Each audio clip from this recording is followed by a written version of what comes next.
afternoon, everyone. Prof. Amby and esteemed colleagues, thank you very much for affording me the opportunity to present on what is a critical literature review. So basically, this is what I've come up with. So I'm not saying I'm going to deal with everything that goes with a critical literature review. Just to give you some background as to what I'm going to cover. So I'm going to look at what is a literature review, what is the purpose of a literature review, evaluating the relevance, and then you can moderate on the question. Value and sufficiency of literature to your research, and conducting your literature search, and then any possible deficiencies in the literature research. So essentially, what is a literature review? So as part of your studies, whether you're doing a dissertation or a thesis, you will need to include a critical literature review study. You may think that you have a reasonable knowledge of your research area, but the process of a written literature review is critical. So a literature review is not easy, and it is time consuming because many students, they actually fear the literature review because they are required to make reasoned judgments about the value of each piece of work, and also they need to be able to organize the ideas and findings into a written literature review. So a literature review can be used in your research to generate and refine your research ideas and craft your research proposal. So before you get to your actual dissertation thesis, but whilst you're working on your research proposal, a preliminary literature review will help you, with that. It will also provide a theoretical or conceptual framework for your work, for your work or your research. It will place your research findings into a wider body of knowledge, and also it will present a clear, or it should present a clear argument about what the published literature indicates, what is known and what is not known about your research objectives. So basically, a literature is not just a series of paragraphs, each describing and summarizing a journal article in a book, but rather what is significant to your research, and on this basis, decide what to include and what not to include. So for example, when I did my PhD study with Prof. Hannie Badenhorst at UNISA a number of years ago, she taught me that whilst you're busy with your thesis, it's a very good idea to have a one page. On that one page, you have your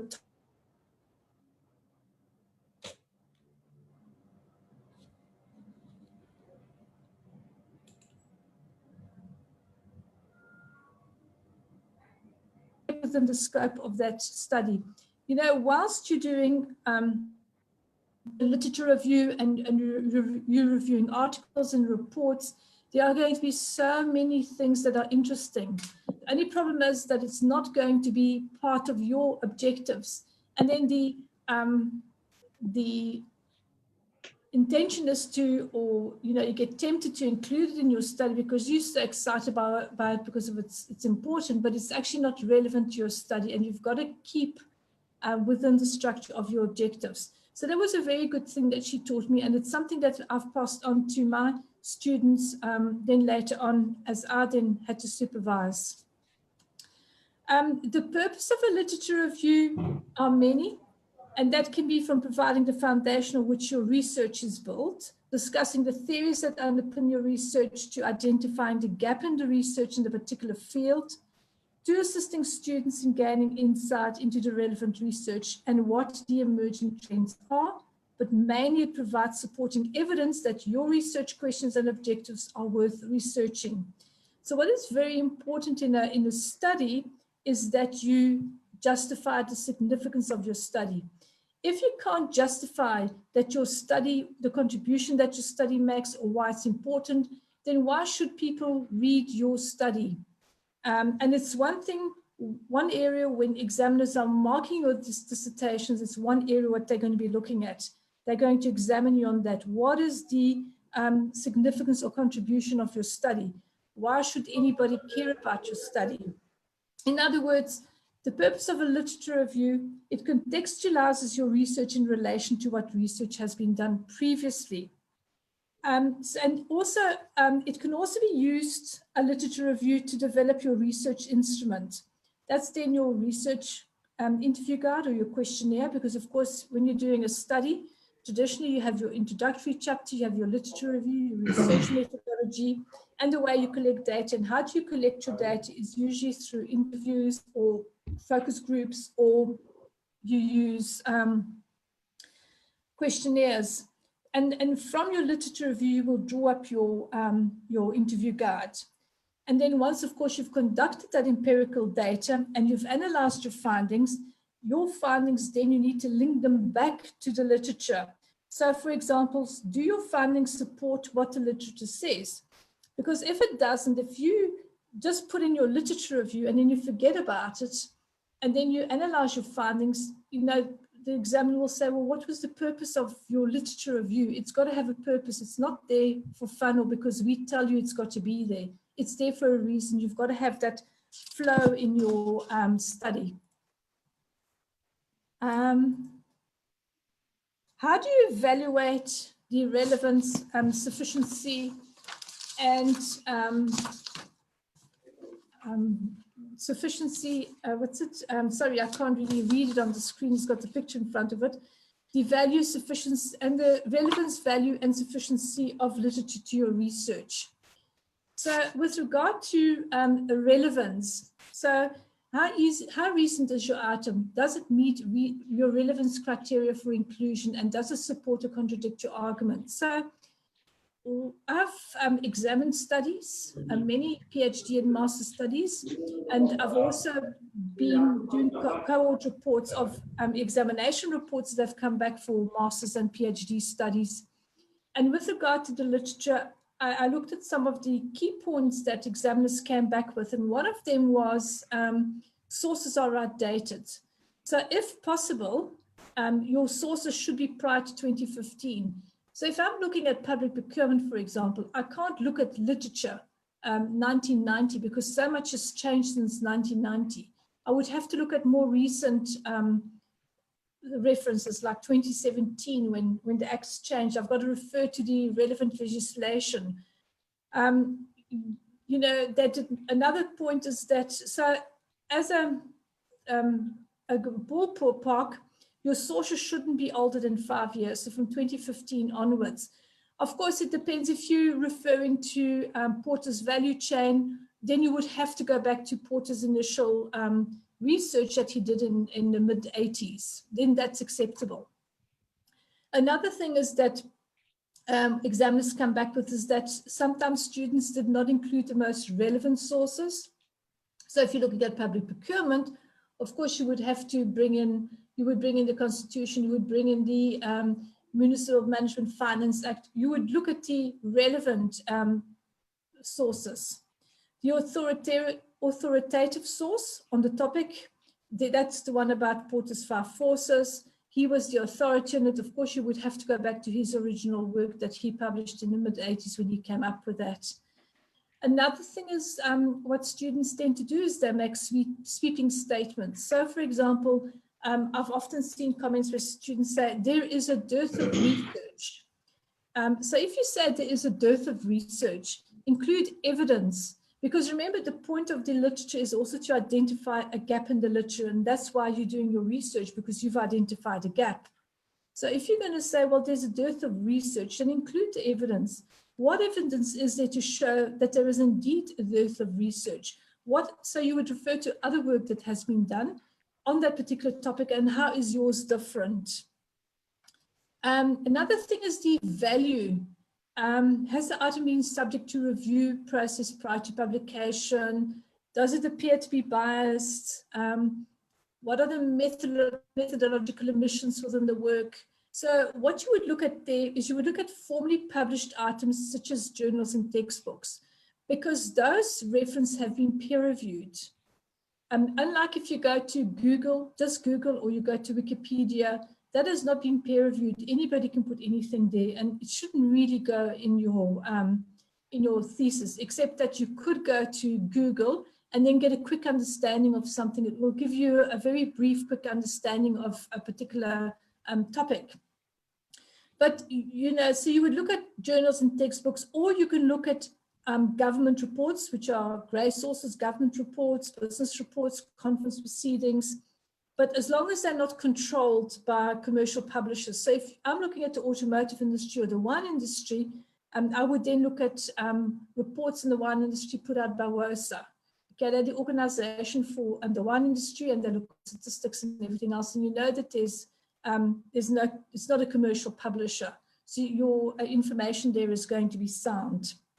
And then sufficiency, that's another thing. When is enough enough? When have you read enough? And I would say when you get to a point where you start reading new items and you're actually beginning to recognize authors. And you've got to have read enough sufficient items to satisfy the assessment criteria.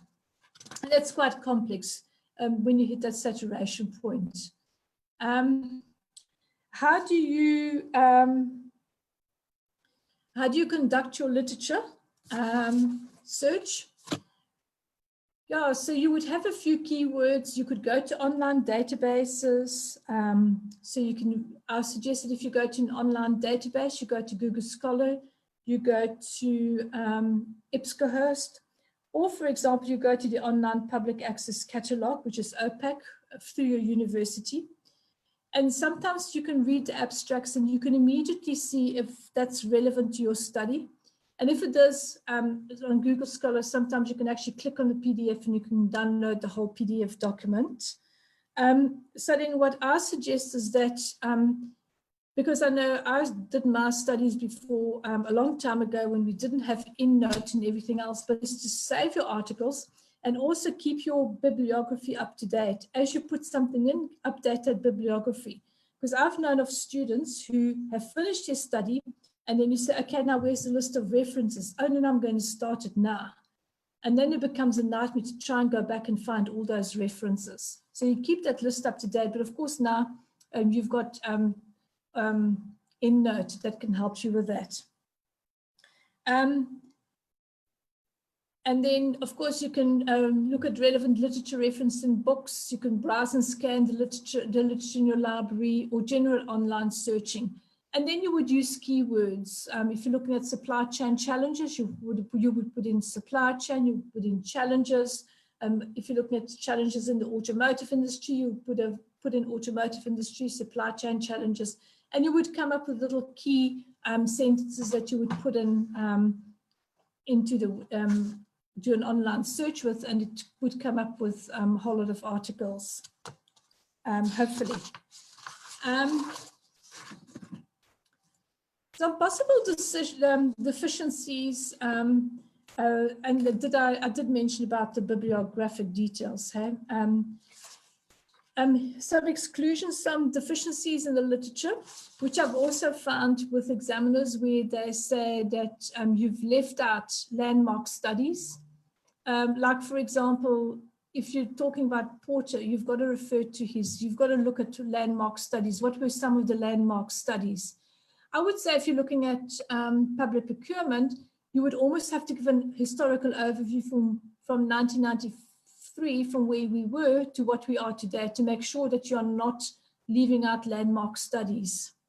Another one is outdated material. I've already touched on that, but that's a biggie.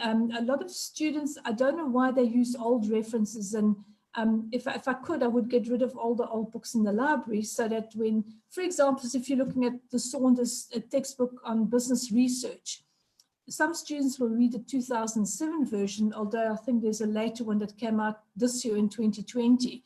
So you should really keep, you know, updated material, not use outdated material, because a lot has changed, especially now with IT. The limited scope, so they haven't done enough. It's very limited, it's very scant, not being critical.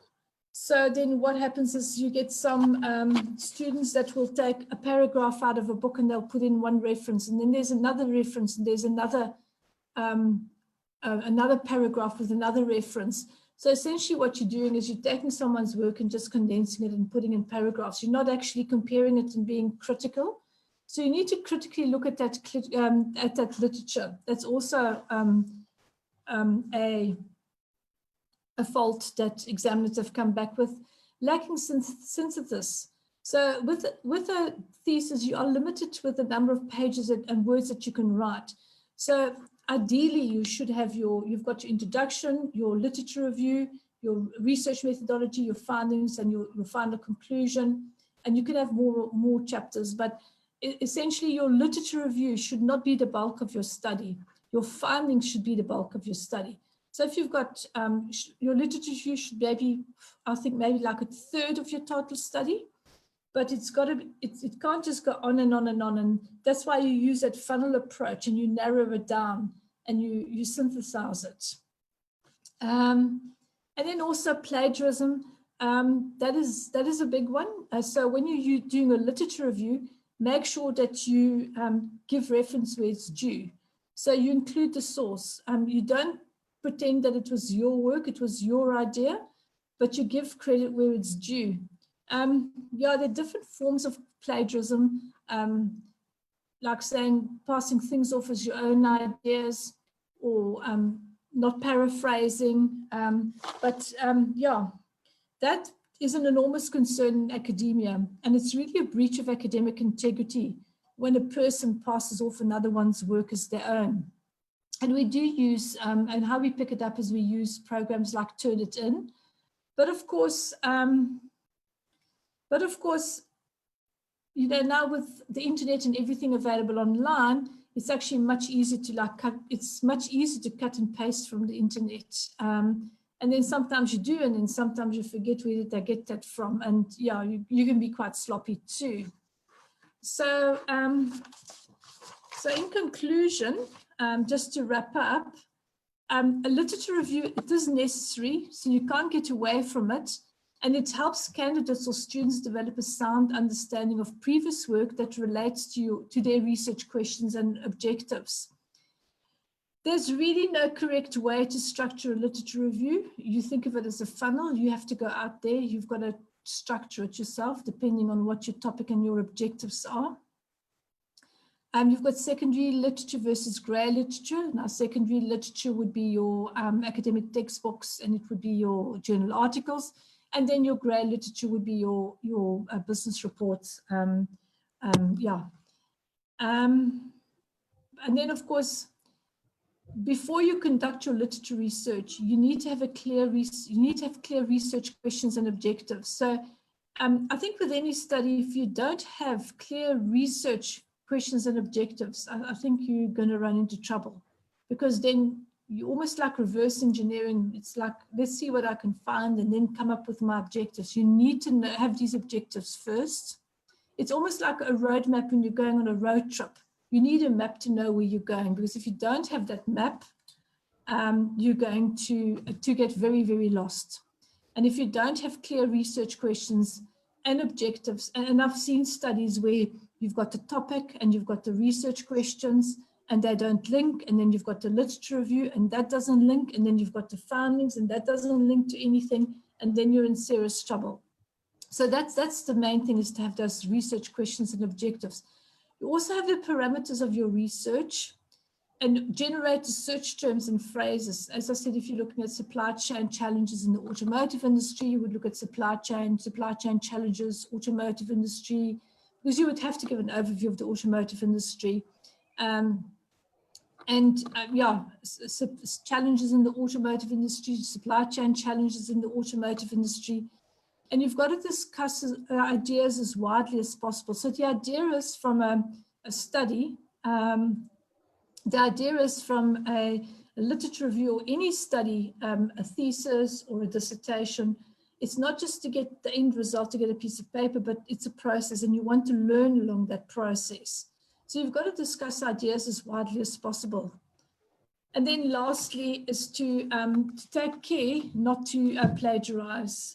It's important that you acknowledge the work of other people. And then the sources I use is, it's my favorite book. It's Saunders, Lewis and Thornhill. It's Research Methods for Business Studies. Yeah, and that's it from me. I hope it was